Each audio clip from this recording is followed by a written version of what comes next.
El 19 de marzo de 2013, en la tranquila localidad de Springville, en el estado de Nueva York, la tarde caía con una serenidad habitual. Las calles estrechas, las casas de madera y la quietud casi rural parecían esconder las tensiones propias de una comunidad pequeña, donde todos se conocen y las rutinas rara vez cambian. En una vivienda modesta, ubicada al final de una calle residencial, Dylan Shoemaker, de apenas 16 años, pasaba la tarde cuidando al hijo de su novia. Era, en apariencia, una tarde cualquiera, una de esas que comienzan con normalidad, sin señales de lo que está por venir. Los vecinos recuerdan que no escucharon nada fuera de lo habitual, ningún grito, ningún ruido que advirtiera que algo estaba por quebrarse, solo el silencio propio de una tarde de entresemana. Pero dentro de esa casa, las horas comenzaron a dibujar una tensión silenciosa, un peso que solo después se comprendería. Dylan era visto por quienes lo conocían como un chico tranquilo, algo inseguro,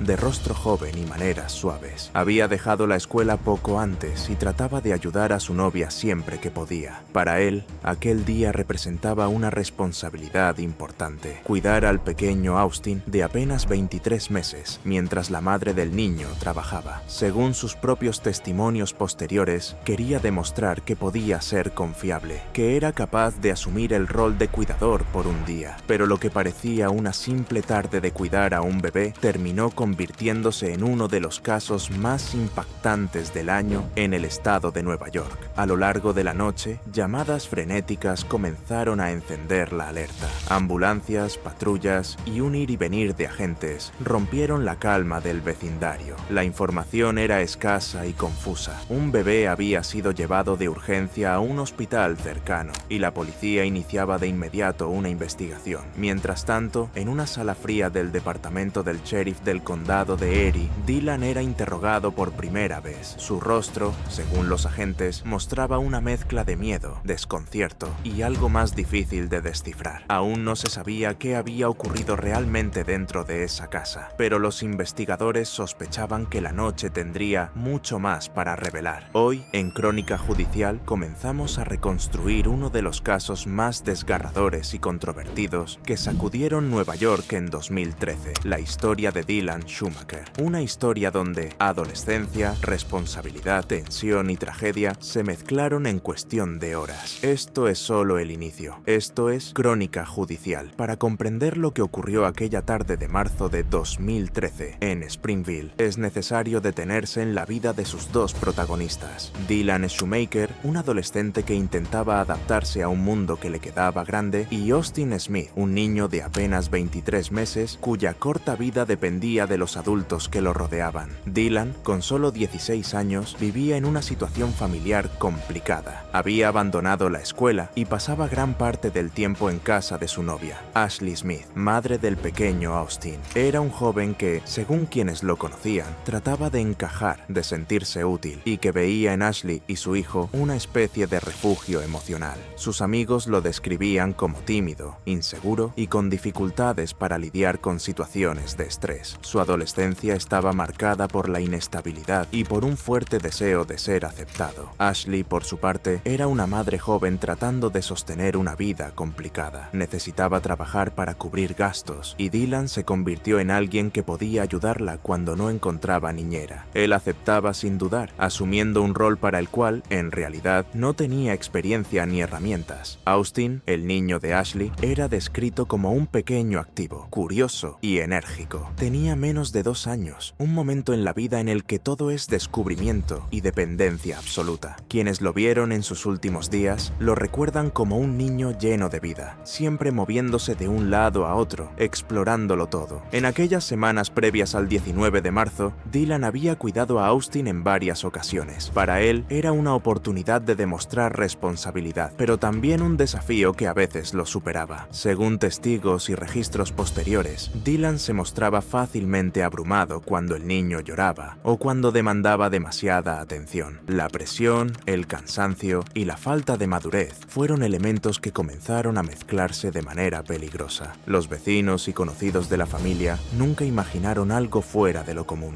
Veían al joven acompañando a Ashley y al niño. Lo observaban empujando el cochecito en las calles del vecindario, e incluso algunos comentaron que parecía intentar ser una figura de apoyo apoyo para la madre. Nadie sospechaba que esa relación estaba sostenida por una tensión silenciosa, la responsabilidad de cuidar a un bebé que requería constantes atenciones y la incapacidad emocional de un adolescente que aún estaba lidiando con sus propios problemas. La mañana del 19 de marzo comenzó como cualquier otra. Ashley salió temprano a trabajar, Dylan se quedó al cuidado de Austin y la rutina doméstica parecía desarrollarse con normalidad. Pero a lo largo del día, las llamadas, los mensajes y las inconsistencias en los relatos de Dylan empezarían a levantar sospechas entre las autoridades, que pronto descubrirían que la historia no era tan simple como parecía. Los investigadores, al reconstruir las últimas horas del niño, encontrarían una serie de señales que indicaban que lo ocurrido dentro de esa casa no fue un accidente, sino un episodio marcado por el descontrol emocional, la inmadurez y la incapacidad para manejar la situación. Con este contexto, el camino hacia la verdad comenzaría a trazarse. El 19 de marzo de 2013 amaneció como un día más en la pequeña comunidad de Springville, en el condado de Erie, Nueva York. Ashley Smith salió temprano de casa para trabajar, confiando una vez más el cuidado de su hijo, Austin Smith, de apenas 23 meses, a su novio de 16 años, Dylan Shoemaker. Era una rutina que ya se había repetido varias veces. Ella necesitaba ingresos. Él buscaba demostrar que podía ayudarla y ser una figura estable en su vida. A simple vista, nada hacía presagiar lo que ocurriría horas más tarde. Durante la mañana, según reconstruyeron después los investigadores, Dylan mantuvo contacto con Ashley mediante mensajes. Le dijo que todo marchaba bien, aunque ya existían indicios de que estaba comenzando a sentirse abrumado. Austin era un niño activo, inquieto y demandante, típico de su edad. Dylan, sin experiencia real como cuidador, tenía dificultades para manejar los llantos y las necesidades constantes del pequeño. La situación se tornó cada vez más tensa cuando el niño empezó a llorar insistentemente, algo que, de acuerdo con testigos declarados posteriormente, solía desestabilizar emocionalmente al joven. El punto crítico comenzó a desarrollarse cerca del mediodía. Dylan confesó más tarde que Austin no dejaba de llorar y que él no sabía cómo calmarlo. A medida que pasaban los minutos, el adolescente entró en un estado de frustración creciente. Primero intentó calmarlo cargándolo y hablándole, pero la desesperación se fue mezclando con impulsividad. Fue entonces cuando, según su propia declaración, comenzó a perder el control. A partir de este momento, su relato tomó el giro definitivo que cambiaría todo. Admitió que, incapaz de soportar el llanto, golpeó repetidamente al niño. Los impactos, proporcionados con fuerza que excedía cualquier intento de consuelo, terminaron causando un daño grave, especialmente en la cabeza del pequeño. Tras el primer estallido de violencia, Dylan afirmó que Austin dejó de llorar durante unos minutos. Sin embargo, cuando el niño volvió a sollozar, la situación se repitió. Este ciclo, llanto, frustración y golpes impulsivos, se desarrolló en un lapso que la autopsia aproximó entre minutos y poco más de una hora. No se trató de un solo episodio repentino, sino de una secuencia en la que la inmadurez emocional del adolescente, su falta total de capacidad para manejar la presión y una absoluta negligencia terminaron convirtiéndose en tragedia. Finalmente, Austin quedó inconsciente. Su respiración se volvió débil y su pulso irregular. En ese momento, Dylan entró en pánico. Llamó a Ashley para decirle que algo no estaba bien con el niño, sin especificar qué había ocurrido. La joven madre, preocupada, pidió que llamara al 911. Él lo hizo, pero trató de presentar la situación como un accidente. Cuando los servicios de emergencia llegaron, encontraron a Austin grave, con signos evidentes de trauma contundente. Los paramédicos lo trasladaron rápidamente al hospital de Buffalo, mientras Dylan repetía una y otra vez que solo había estado jugando y que el niño se había golpeado la cabeza. Austin llegó al hospital en estado crítico. Los médicos detectaron hematomas recientes y lesiones compatibles con impactos repetidos, no con una caída. La gravedad del daño cerebral era tal que, pese a los intentos por estabilizarlo, el niño murió pocas horas después, sin recuperar la conciencia. Mientras tanto, Dylan fue trasladado a la comisaría de Springville para declarar. Allí, frente a inconsistencias, contradicciones y la evidencia médica preliminar, terminó admitiendo que había golpeado al niño porque no dejaba de llorar. Su confesión, registrada y utilizada posteriormente en juicio, fue la pieza que confirmó lo que los médicos ya anticipaban. La muerte de Austin Smith no había sido accidental. Ese día, la comunidad quedó conmocionada. La noticia se extendió rápidamente, no solo por la corta edad de la víctima, sino por la juventud del responsable. La investigación contra Dylan Schumacher arrancó con interrogantes inmediatos. ¿Cómo un niño tan pequeño había quedado tan gravemente herido mientras estaba bajo el cuidado de un adolescente? Al llegar la policía al lugar tras la llamada al 911, los agentes encontraron al pequeño Austin sin pulso, con hematomas evidentes y signos de trauma en la cabeza. Según el informe del sheriff, Schumacher manifestó en ese momento que el niño se había caído por las escaleras, pero su versión fue recibida con escepticismo desde el principio. Un papel clave en la reconstrucción del caso lo desempeñó el forense Dr. Tara Maher, quien examinó el cuerpo de Austin tras su muerte.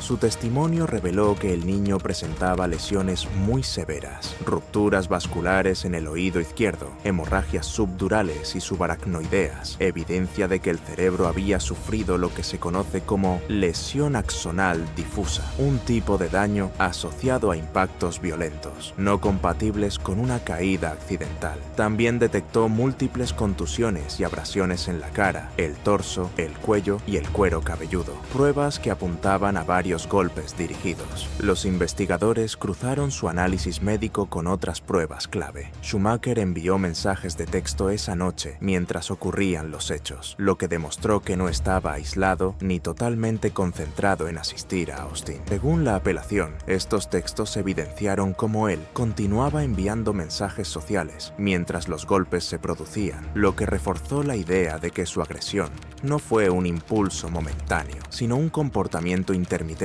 pero deliberado durante varias horas. Además, varios testigos policiales describieron lo que sucedió una vez que las autoridades llegaron a la casa. El sheriff Deputy Pisa declaró que vio a Schumacher y a su madre en el porche, mientras corría hacia la habitación donde estaba Austin. Cuando entró, encontró al niño en la cama, inconsciente y con sangre alrededor de la boca. Otro oficial, el Deputy Holscher, afirmó haber escuchado a Dylan decir frases como «Oh, Dios mío, no puedo creer que hice esto y no quise que ocurriera», lo que apuntaba a su reconocimiento de culpa y pánico al darse cuenta de la gravedad de la situación. La propia defensa de Schumacher no negó por completo las lesiones, pero argumentó que su intención no había sido asesinar a Austin. Él expresó que había golpeado al niño porque estaba frustrado, que su experiencia con niños era limitada y que, en su mente, estaba disciplinando o corrigiendo un comportamiento. Durante el juicio, dijo que puso una almohada sobre la cabeza de Austin y continuó golpeándolo, insistiendo en que su intención no era matarlo. Los fiscales, por su parte, presentaron reconstrucciones contundentes. Basándose en el testimonio del forense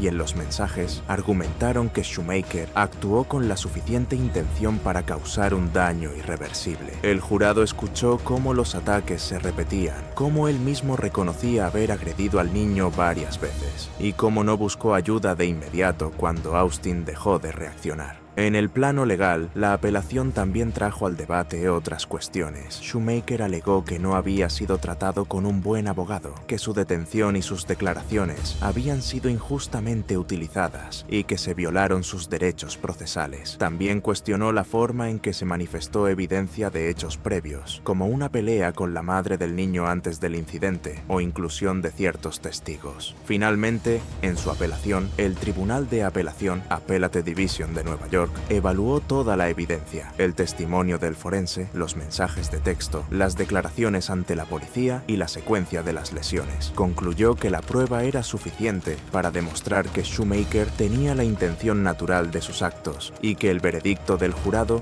no estaba fuera de lugar. La investigación, por lo tanto, fue exhaustiva y meticulosa, reconstruyendo no solo el crimen físico, sino también el contexto psicológico y emocional.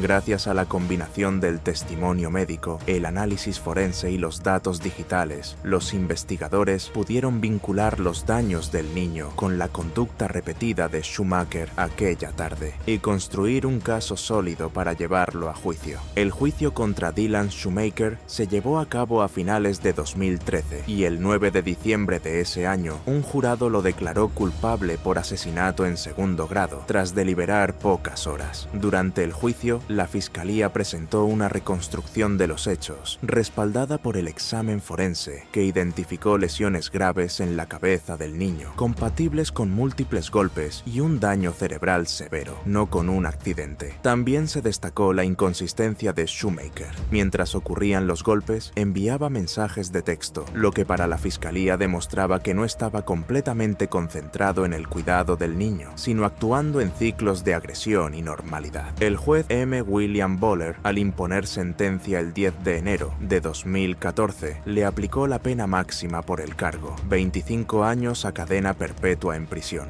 Schumacher rompió a llorar en la sala, lamentándose ante la madre del pequeño y diciendo que no quería matarlo, demostrando remordimiento durante la audiencia. No obstante, en apelación, su condena fue revisada por la Appellate Division del Cuarto Departamento de Nueva York, que en febrero de 2016 decidió reducir su sentencia a un término indeterminado de 18 años, a cadena perpetua, afirmando que, aunque sus acciones causaron la muerte del niño, el tribunal consideró justo modificar la pena por su juventud. Schumacher también intentó recurrir su encarcelamiento vía un recurso de habeas corpus federal, argumentando insuficiencia de pruebas, juicio injusto y otros defectos procesales. Sin embargo, un tribunal de distrito desestimó sus alegatos en 2018, manteniendo que la condena y su detención eran constitucionales. Con la apelación denegada y su recurso federal rechazado, Schumacher permanece en prisión cumpliendo la sentencia reducida. Su caso sigue siendo objeto de análisis entre expertos legales y medios, ya que plantea preguntas difíciles sobre la responsabilidad penal de adolescentes y los límites de la justicia cuando un menor comete un crimen grave. Este ha sido el caso de Dylan Schumacher, un adolescente cuyo intento de ayudar terminó en una tragedia devastadora. Su historia revela cómo la inmadurez, la frustración y la responsabilidad mal gestionada pueden desencadenar consecuencias irreparables. En Crónica Judicial buscamos relatar los hechos con rigor, respeto y profundidad para entender